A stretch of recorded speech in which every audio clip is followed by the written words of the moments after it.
на Зоран. Želi sad meni da se zahvali. Ние се познаваме от площад Александър Батенберг в България, в София, 2020 година. Sa trga Battenberg i Sofije. За Световния ден на мира, когато цяла България болеше и сърце боли и душа боли за всичко, което вие живяхте Сърбите. Kada je cijela Bugarska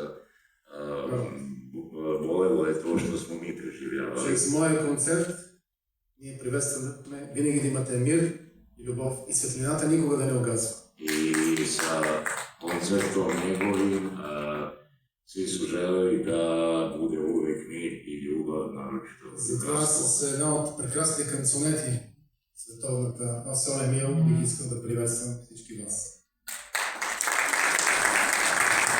Благодаря. Благодаря.